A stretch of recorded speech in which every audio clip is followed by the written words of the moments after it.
Hi. Listen, I've done a really interesting experiment this year. I used to never read, and I kind of taught myself how to read. I believe everybody knows how to read words. I think a lot of us have trouble grouping those words into thoughts and actually knowing what the author's trying to, get his point across.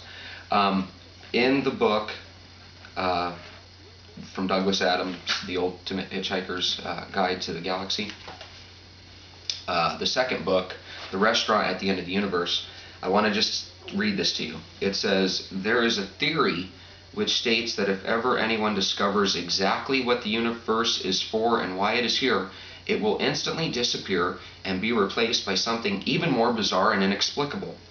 Then there is a second theory which states that this has already happened."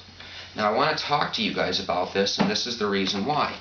This year I've read a lot of interesting books. My favorite book of all time, the Bible. I actually like the Old and the New Testament.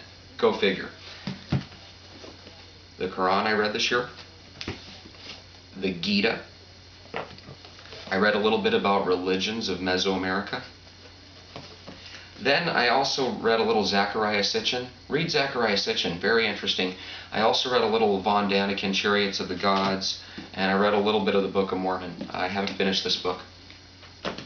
This is what I think. I think that however old you are, that's how long you've been dead. Let me put me in perspective.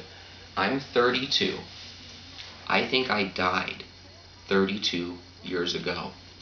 And I think that my life is literally flashing before my eyes. I believe there is life after death because just being here proves that, because I died 32 years ago. Now if you're 25, you died 25 years ago. If you're 50, you died 50 years ago. What's happening right now is your life is flashing before your eyes. In your lifetime, you weren't quite good enough to make it into heaven. Thus, you're in purgatory. You're somewhere in between the earth and heaven. Just happens to look like the earth, right? Now check it out.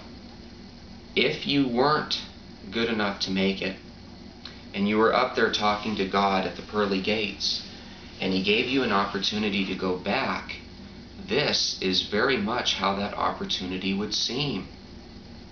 The key is you have to open your eyes and realize that this is why you're here. This dream we call life is the only dream that you can actually change. You've already lived this life. I believe that you are here to change what you didn't change the first time. The reason it's so difficult for a rich man to get into heaven is because theoretically a rich man would have less problems than a poor man. And if you were going to prove your love to the Lord, begging for a second chance, you would want opportunities to show your love. What better ways to show that opportunity than through struggle? It's easy to love God when life is good. How do you respond to God when life is bad?